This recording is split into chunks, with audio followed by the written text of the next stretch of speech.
3, 2, 1. Oh my goodness. Good morning, good afternoon, whatever it is for you. I hope you're having a fantastic day. My name is Zach Schaumler. This is Strong Opinion Sports, episode 458. Happy Monday. Let's have a fantastic week. Yesterday felt like Christmas Day, man. We had the Super Bowl. It was so much fun. Hope you had good food. I hope you hung out with your family. Today we have a sponsor. Today's episode is brought to you by LinkedIn Jobs. These days, it can be hard to find and hire the right candidates for your small business. That's why LinkedIn Jobs made it easier to find the people you want to talk to faster and for free. Create a job post in minutes on LinkedIn Jobs to reach your network and beyond to the world's largest professional network of over 770 million people. Focus on candidates with just the right skills and experience and use screening questions to get your role in front of only the most qualified. Then use simple tools on LinkedIn Jobs to quickly filter and prioritize who you'd like to interview and hire. It's why small businesses rate LinkedIn Jobs number one in delivering quality hires versus leading competitors. LinkedIn Jobs helps you find the candidates you want to talk to faster. Did you know that every week nearly 40 million job seekers visit LinkedIn? Post your job for free at linkedin.com/opinion. That's linkedin.com/opinion. To post your job for free, again, that's linkedin.com/opinion. I love them. LinkedIn Jobs, they're great to work with behind the scenes. They're good, old faithful.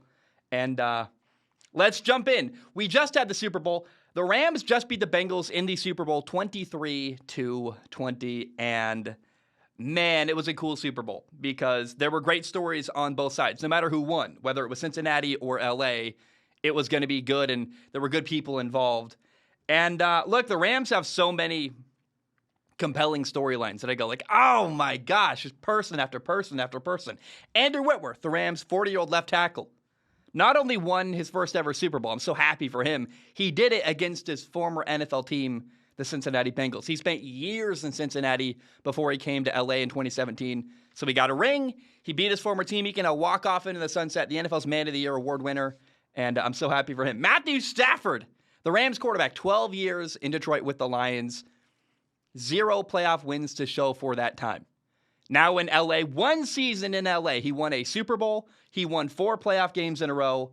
And what does that say about the Detroit Lions? Remember the narrative about, Matthew Stafford sat Padford. All he does is put up big numbers and never win. Well, who was the problem? Was it Matthew Stafford or Detroit? Clearly the problem was the Detroit Lions organization because Stafford has shown now he can win. Not only can he win playoff games, he can win a Super Bowl. I'm so happy for him. And frankly, in my opinion, I think Matthew Stafford probably just secured himself a spot in the Hall of Fame because he's going to retire with really, really good numbers. He's going to have a ton of yards, a ton of touchdowns, and now he has a ring, something that no one can take away from him. We will always say, well, he put up good numbers, he won a Super Bowl, and he's no longer viewed now as a guy who could not win the big game. And I think he's got a couple years left to put up more big numbers, and I really, truly believe that this is a game that we're going to look back on and go, that right there solidified Matthew Stafford as a Hall of Fame quarterback. It's the difference between him and Phillip Rivers or Carson Palmer or guys like that who were close but not quite there. I think Donovan McNabb is another guy right on the edge who never won a Super Bowl, and we look down on him because of it. Matthew Stafford, this is going to elevate him and I think allow him to make it into the Hall of Fame someday. And man, LA needed this win so badly. They lost the Super Bowl in 2018.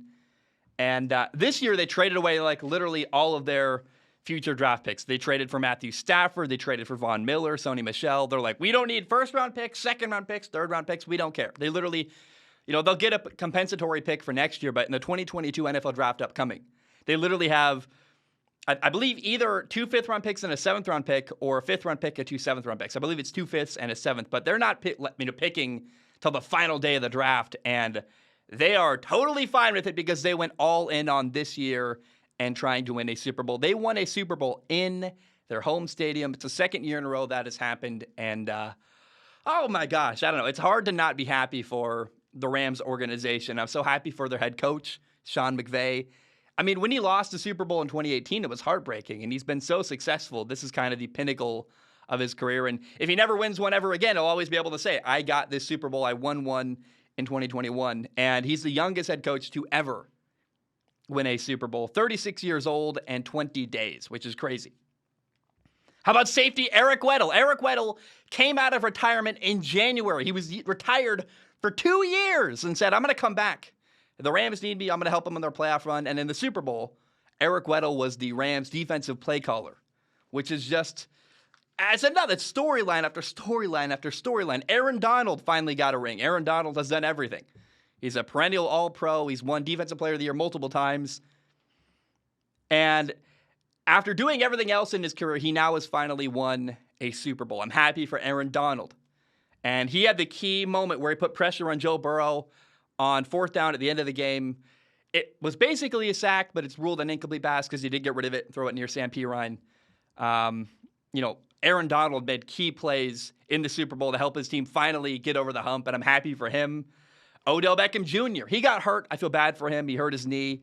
But I think that it would have been really hard for Odell to lose the Super Bowl not having played the second half because of a knee injury. But he made an impact. He had 2 catches for 52 yards and a touchdown before he left the game injured. And aside from just his Super Bowl performance, you have to give credit to OBJ because he made a bunch of key plays on the road to a Super Bowl as well. I'm happy for OBJ. It's crazy. Like Andrew Whitworth, Matthew Stafford, Eric Weddle, Aaron Donald, OBJ. There's so many characters on this team that I'm like, I'm so happy for these guys. Also, apparently, Van Jefferson, the Rams wide receiver, ran to the hospital after the game because his girlfriend had a baby on, their baby on the same night he won a Super Bowl. And his home stadium, it's unbelievable. Story after story. I'm so happy. It was a magical night in LA. From how about that halftime show, which really felt like the culmination of everything, music culture in LA. It was awesome. The hometown win. And my favorite thing about this Super Bowl is that the Rams were rewarded for going all in. As I look back, I'm only 24 years old, but I look at all the stuff I've done. Lived in LA, went to college, dropped out of college, working a podcast, live in Hawaii. Like all the best decisions I've ever made were very risky, and all the best stuff I've ever done were moments where I'm like, I'm scared, but I'm going to go for it. And it's way better to give it everything you have and lose than wonder, what if I'd tried that? And could I have made that move instead? And the Rams, win or lose, were able to look in the mirror and say, we did everything we possibly could to win a Super Bowl. And I'm really glad to see that pay off. I'm happy to see them. They made so many moves to build their team this year. And they ignored the future and said, it has to happen right now. And for that reason, I am so happy for the Rams general manager, Les Snead. The team he built, the way he made move after move. Like Cam Akers, tears his Achilles. I'm like, well, we need a running back. Can we trade for Sony Michel? Let's make it happen. Can we get Von Miller? Well, our quarterback situation, we don't like it. Can we trade the farm to get Matthew Stafford? Let's see if that pays off. I love that they made risky move, quote unquote, risky move after risky move, mortgaging their future. Caution to the wind. We don't care about the future. We'll worry about that later. We need to win a Super Bowl, and they did it. And that's really cool. On top of, by the way, man, the guy I haven't talked about yet is Cooper Kupp. Cooper Kupp, the star receiver. In the Super Bowl, he had 8 catches for 92 yards and 2 touchdowns. On the final drive for LA, he not only had a key run on fourth down to get a first down, he also caught 4 passes and a game-winning touchdown, really twice. One was called back, then the second time he caught a back shoulder fade from Matthew Stafford. I remember watching Cooper Kupp in college at Eastern Washington University. I watched him live many times from the sideline working for ESPN, and he's come such a long way. It's so cool for him. He now just won a Super Bowl MVP. The guy from Washington went to a small school, made it to the NFL. Now he sits atop the world, atop the football world. It's so cool to see. And I want to be clear, Cooper Kupp basically just had the best year a receiver has ever had in the NFL. He got the receiving triple crown, meaning that he had the most catches, the most receiving yards, and most receiving touchdowns all last year. He led the year in all 3 categories across the NFL. He won the NFL's Offensive Player of the Year, and he just got the Super Bowl MVP award, which is like, what else can you ask from this guy? And the only other receiver to ever do all 3 things, and that's in his entire career, is Jerry Rice. Not only did Cooper Kupp do that during his career, he did it all in one season, which is unbelievable. You have to, tip your cap to the year that Cooper Kupp had. And there was so much pressure on the Rams to win this Super Bowl. All the moves they made. Like, imagine if you trade your future for Matthew Stafford. You trade for Von Miller. You sign OBJ. You make a move for a running back to kind of hold your team together while Cam Akers gets healthy, Sony Michel. You do all that stuff. You mortgage your future, and you don't win a Super Bowl. By the way, in your home building. All the pressure was on the LA Rams, and they won, which is so cool to see. And, man, like, despite OBJ getting hurt, despite all the stuff that happened in the game, it's cool to see the Rams pull it out. And shout out to Matthew Stafford, man. At the end of the game, when his team really needed a play or two, he put together a really good game-winning drive. Big plays, he delivered, and I'm just so happy for the LA Rams and their fan base. Now, look, I thought everything that could have gone right for the Cincinnati Bengals did go in their favor. The Rams really struggled to run the ball. At one point, they had, Cam Akers, the running back, had 11 carries for 13 yards. Like, they didn't run the ball very well in L.A. Odell Beckham Jr. got hurt. Matthew Stafford threw 2 interceptions. One was basically a punt, and one was not his fault. But still, you get 2 picks on the opposing quarterback. That's great. By the way, the Bengals did not have a turnover the entire game. They beat Jalen Ramsey deep twice. They had a deep ball to Jamar Chase down the right sideline, then a deep ball to T. Higgins down the left sideline. There was a wild no call on that long touchdown to start the third quarter where, remember, he grabbed Jalen Ramsey's face mask and no one called it. The way the second half started in general, there was that one play, 75-yard drive, the deep ball, first play of the third quarter, that long touchdown to T. Higgins. Then on the Rams' first play, right after that, Matthew Stafford throws an interception. And you're like, my gosh, the Bengals have the lead, all the momentum, and the football. I mean, everything that could have gone the Bengals' way did. And unfortunately, in the fourth quarter, the Bengals' biggest weakness, their offensive line really cost them. They had chances, man. They had the ball 3 times in the fourth quarter. They punted 2 times. They had a turnover on downs. And Joe Burrow got sacked a lot in that second half. And I thought that if the game was close, Cincinnati would have an edge here. I thought that, man, I thought the Rams probably should have won by 17 points. So they were a better football team. But I'm like, look, if you allow Cincinnati to hang around, they're going to make plays late in the game. And I guess I just got that one right. Congrats to the LA Rams. It's really disappointing that the Bengals didn't score at all in the fourth quarter. Win or lose, I'm happy with the outcome. I don't really have a dog in the fight too much, but I really would have liked to see more scoring at the end. It did come down to the end. The Rams are on the goal line. It was tense. It was dramatic. It was fun, but I'm disappointed that the Bengals didn't put up any points in the fourth quarter at all. I would have thought that if the game was close at the end, I really did believe the Bengals had an edge. And again, I guess I just got that one wrong.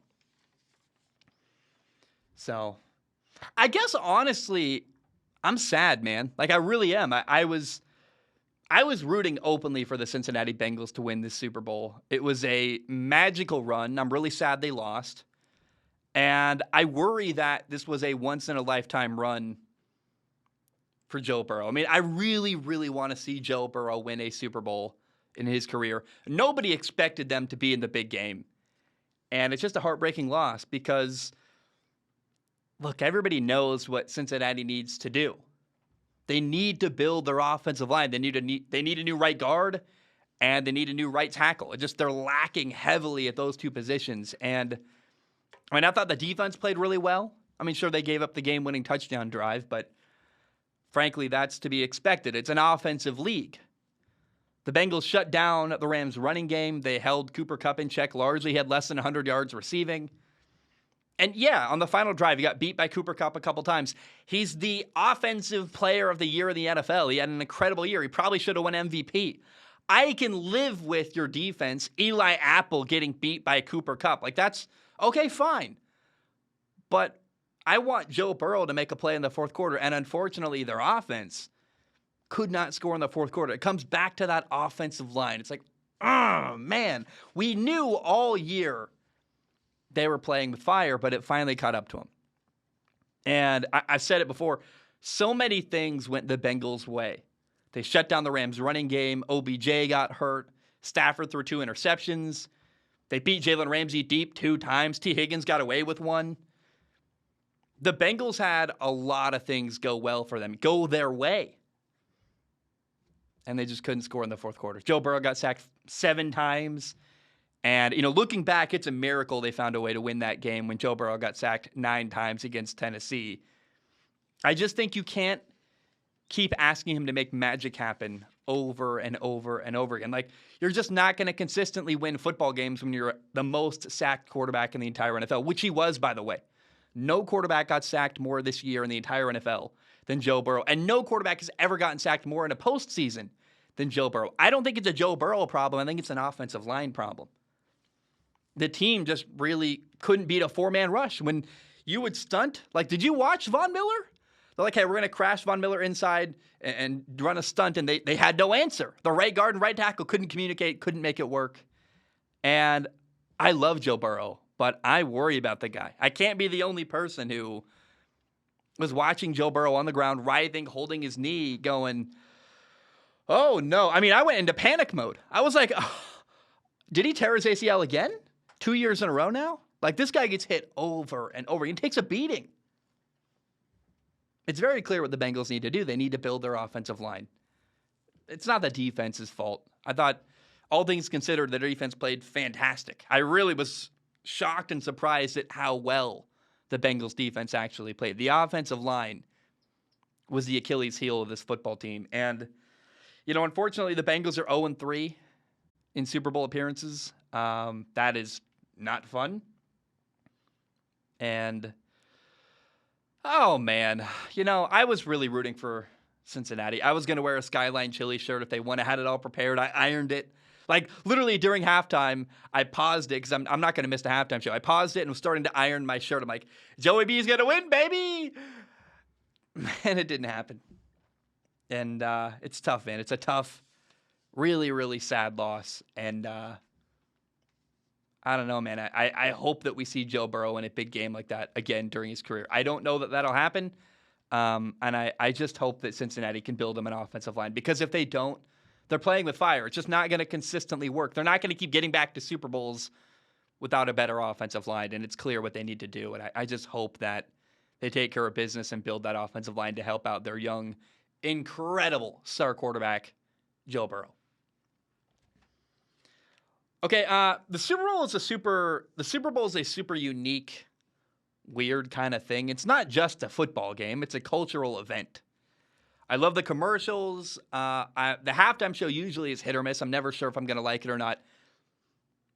The Super Bowl halftime show this year was unfreaking believable. Oh my goodness. Did you watch it? I did. It was incredible. I just kept smiling the entire time. When Snoop Dogg and Dr. Dre started, la-da-da-da-da, it's a motherfucking D-O-double-G. I was like, yes! Oh my goodness! And it kept getting better and better. And there was iconic song after iconic song. And it was so cool. This is the best Super Bowl halftime show I've ever seen in my entire lifetime. I'd put it up there with Michael Jackson. I've seen that one. That was great. Prince was amazing. This was my personal favorite, and it's not even close. It was all the music that spoke to me. Oh my gosh, it was so good. And it sounded really good too, by the way. Like, often, you can play a good song and have it not sound good. I know it sounded good too. Like, the performances were really good. Dr. Dre on piano, Eminem, when he broke, oh my gosh, his appearance, what he did, it was just so cool. And on top of that, it was amazing camera work. There's that shot. It looked like a music video. I mean, it really did.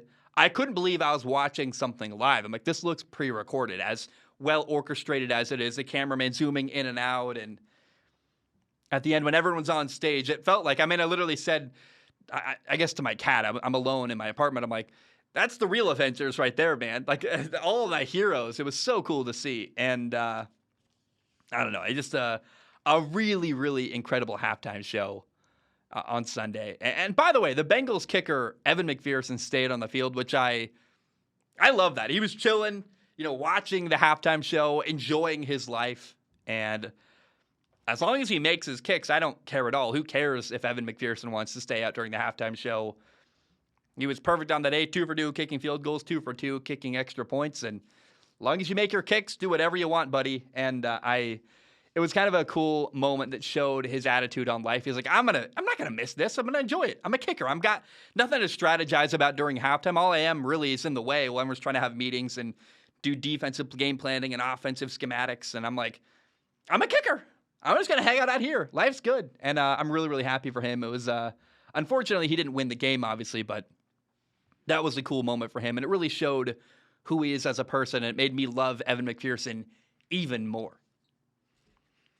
Now, the commercials. It was not a great year for Super Bowl commercials. It was basically a bunch of movie trailers and crypto commercials, which I don't care. I felt like everyone.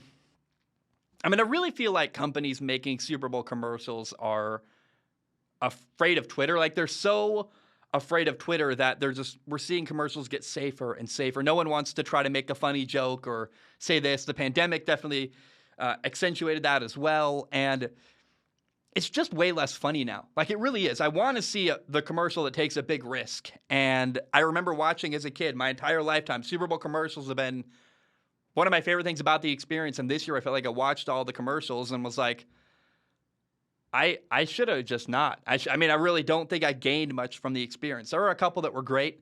Probably the best one was the one with Larry David rejecting a bunch of good ideas. He's like, the light bulb, idiocy. The wheel, stupid. Toilets, we can poop outside. What's a fork? I got hands to eat with. Like, that's pretty funny. And the commercial's like, don't be like Larry David. That's great. Although I don't really like the peer pressure, scammy vibe of all the crypto commercials. I'm just not, I don't know. I'm not a crypto guy. Please do not write in. I do not want to hear your opinion on cryptocurrency. If you love it, great. That's your thing. I don't know. It's not my thing. And I don't know. The Larry David commercial was funny, but there were like so many crypto commercials. The Ewan McGregor Expedia commercial was great. That one kind of spoke to me. It was about how you'll regret the places you didn't go. Like, wouldn't you rather spend your money on experiences rather than buying stuff? And I was like, yeah, I love that one. But really, it was mostly movie trailers that got my attention.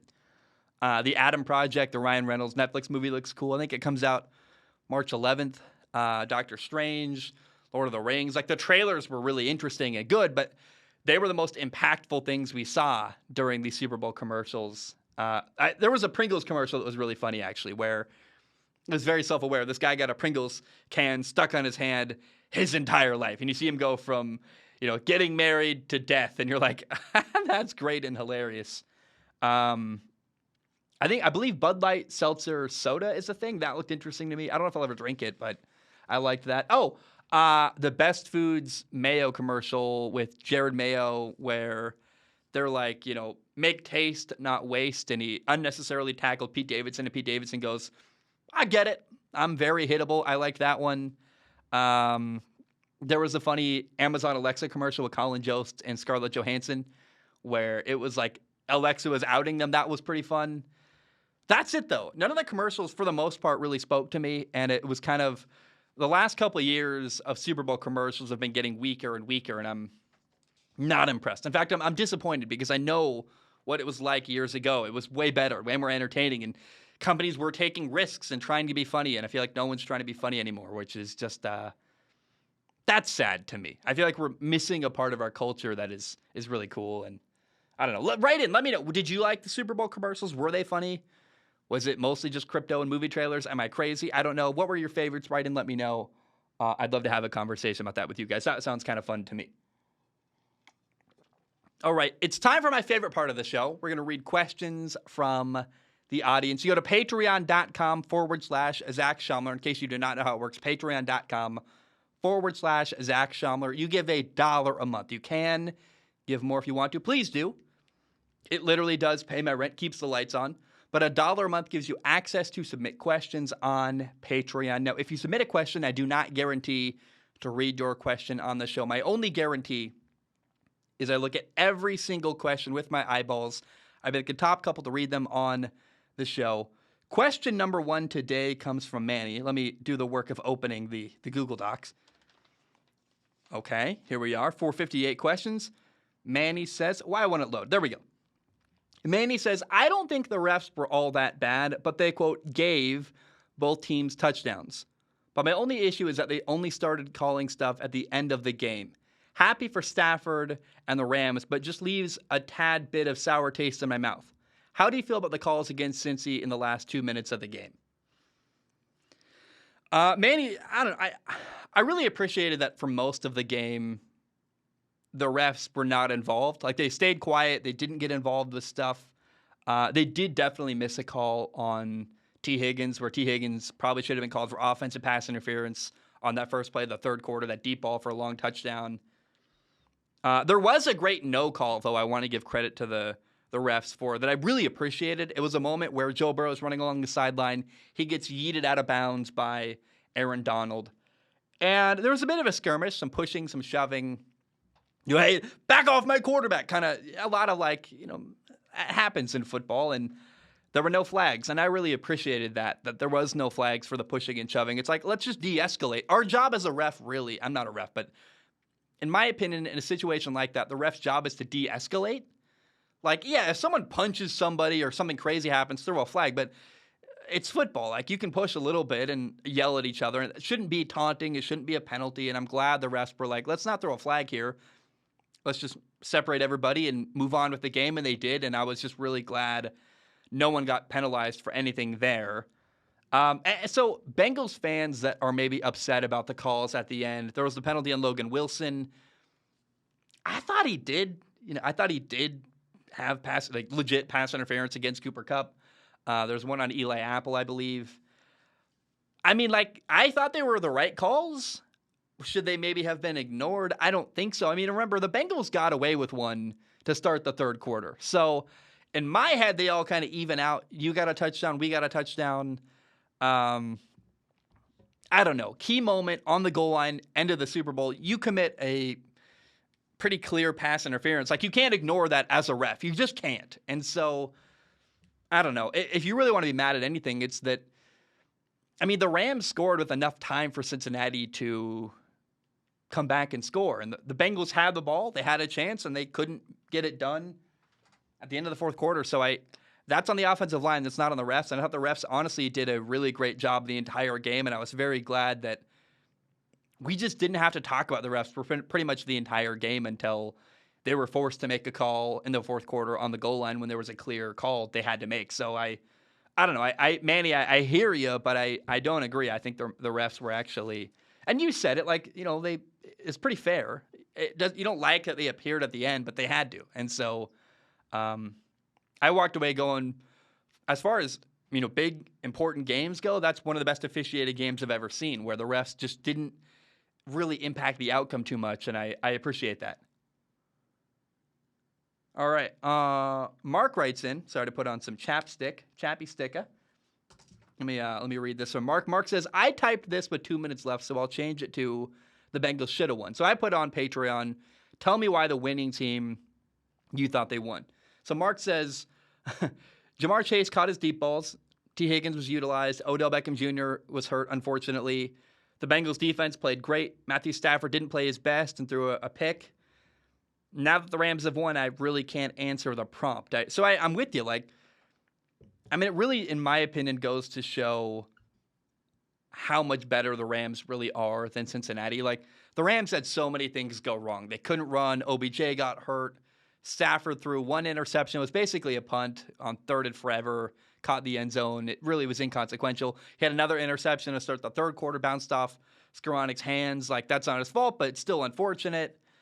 You did beat Jalen Ramsey twice. I don't know, man. I think a lot of things went Cincinnati's way, and they did the best they could, but the fact that they still lost really shows how much of a talent gap there really was between LA and Cincinnati. And if Cincinnati had found a way to win, they'd probably win 1 out of the 10 times they play LA. LA is that much better of a football team, in my opinion, where they probably beat Cincinnati 9 out of 10 times, and things had to go right for Cincinnati. They did go right for Cincinnati, and they still didn't win. What does that say about the Bengals? That says that the Rams are just a better football team. If you can have that bad of a performance and still win a Super Bowl, I mean, and not that the Rams were bad, but that a lot of things went wrong for them. They just had some stuff that didn't go their way, and they still won. So I just thought the Rams were a much better football team, in my opinion.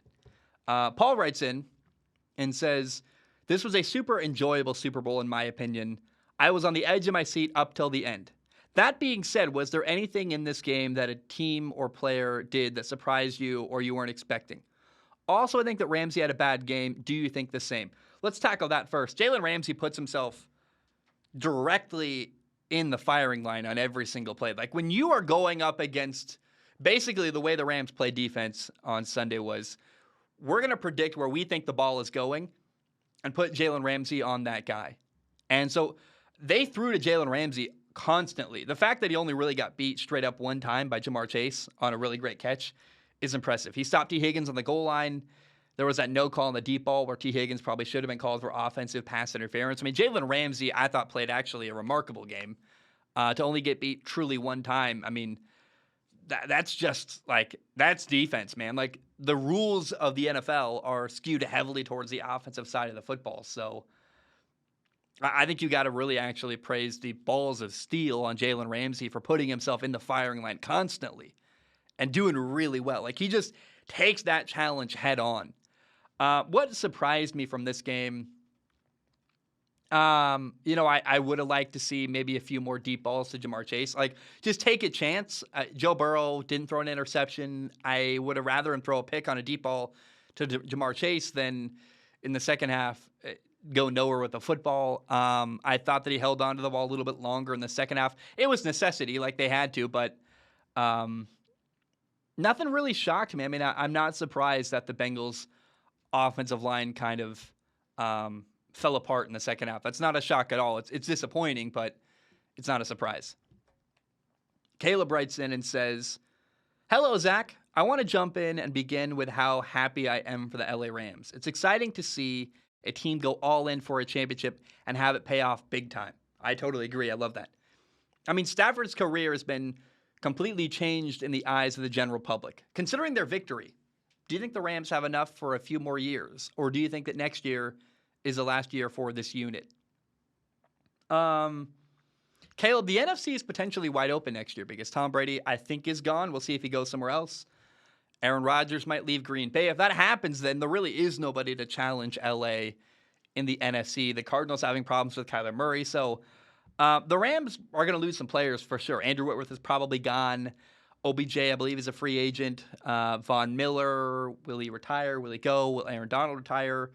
But they can survive some of those losses. They're still going to be a really good football team. And I don't know they're going to win the Super Bowl next year, but they could be back next year. I mean, they're still going to be really good regardless. And I just hope that people don't – I hope that Matthew Stafford – like, let's say that they lose Aaron Donald – Eric Weddle's obviously going to retire. Andrew Whitworth, Von Miller, OBJ. They lose all those people, but they still end up in the Super Bowl again next year. And then they lose to Kansas City or Josh Allen or the Denver Broncos with Aaron Rodgers or something like that, right? I hope the narrative doesn't suddenly go to people saying, well, the one time Matthew Stafford won a Super Bowl, he had a bunch of really amazing players around him. Like, he clearly can't win on a bad team. I'm like, well, no, like, Stafford's amazing. And he made plays when he needed to, and I think Stafford's legacy, in my opinion, is secured as he's a legend and he's really, really good. And, every quarterback needs a good football team. Aaron Rodgers once had a horrible, pardon my French, dog shit year where they were awful. Like, Tom Brady had to go to Tampa to win a Super Bowl because he realized, hey, even though I'm the legend Tom Brady, I need to have good people around me. Every quarterback in the NFL, all I hear is Aaron Rodgers' defense, Aaron Rodgers' coaching staff, the special teams, the receiving core. Like, every quarterback needs help, even Matthew Stafford. So, like, I don't know. I really hate that. I hope that the legacy – I hope other people view Matthew Stafford's legacy the same way I do, which is that he's clearly a great quarterback who's proven himself rather than people constantly being skeptical of his success this year with LA. Devin writes in and says, "Hey, Zach, I found the ending of this Super Bowl really poetic, and not in a good way. Before the season, people trashed Cincinnati for choosing Jamar Chase over offensive tackle Penei Sewell. Obviously, he was an amazing pick, but in the biggest moment of the year, how crazy is it that the Bengals line finally came back to bite them? They gave up a fourth down sack with seconds left in the biggest game of these players' careers. Season is over. I acknowledge they wouldn't be there without Jamar Chase, and I'm not saying they should draft Penei Sewell in hindsight. I just wanted to point out this interesting story out. It was poetic, but poems don't always have happy endings. I totally agree. You say poetic, I say painful. Jamar Chase was the right pick. Let's start there. It was. They wouldn't have been here without Jamar Chase. But you are playing with fire when you have a bad offensive line. You just are. And unfortunately, they finally got burned by the biggest weakness on their football team, and they have to address it for next year because it really, really held them back in this game particularly. Okay, final question of the day. A short and quick episode of Strong Opinion Sports. Richmond says, the Rams won because they statistically would. It was Aaron Donald and Von Miller against the worst offensive line in the NFL. It was Cooper Kupp and initially OBJ against Eli Apple. The Bengals made the most out of the early Rams mishaps. OBJ's injury, a very unlucky third-quarter interception. But unfortunately, the mismatches were too much for the Bengals to protect their lead. Matthew Stafford came in clutch and made the plays when they mattered most. Eli Apple couldn't cover Cooper Kupp and OBJ. As a Saints fan who watched him get burned and it called for PI for a few years when I saw him, I saw this from a mile away. The Bengals O-line did their best shutting down the Rams' pass rush in the first half, but they were completely outperformed in the second half. It's the most boring storyline, but the Rams won because they were supposed to. Yeah, I totally agree. I really, when you have everything go your way and you still can't win the Super Bowl, it says a lot about how much better the other team was. And the Rams were a much better team, not only on paper, but talent-wise. I mean, everything. Even with help, Cincinnati couldn't win the Super Bowl. And I'm glad it was a close game. It was tense. It was fun. When the Bengals had the ball at the end, I really believed they had a shot. And they came up short. But I can live with that. I would way prefer to have a game end the way it did on Sunday with a late touchdown by LA to take the lead. The Bengals, Joe Burrow has the ball late in the game and an opportunity to score like, hey, you had a shot. And it was entertaining. It was fun. I believed it was a game until the final couple plays. And that, to me, that's a perfect Super Bowl. I just don't want to blow up. I never want to see, was it Denver, Seattle, where they won like 49-7? You're like, oh my gosh, horrible. I never want to see that again. So I'll take it. I'll take it. Cincinnati, they gave a good run.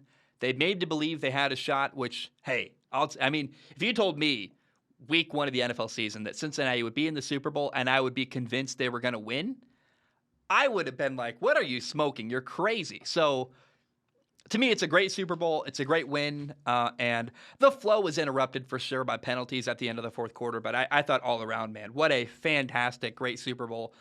The best halftime performance we've ever seen.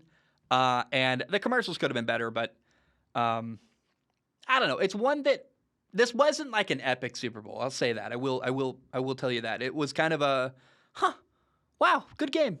Move on. Like, I will always remember the Patriots-Giants in 2007. The Tom Brady 28-3 comeback against Atlanta. I look back. Tom Brady's been in so many Super Bowls. It's kind of unbelievable. Kansas City against the 49ers were great. Like, I don't know. This is one of the more mundane Super Bowls I'll think of when I look back on my time and my life. But nonetheless, it was a good one. And I hope you enjoyed the Super Bowl as much as I did. It was like Christmas Day. It was so awesome. And guys, that's all I have. I love you. I appreciate you very, very much. Hope you have a great day. I will see you tomorrow for predictions versus reality. And with that, bam, we are done.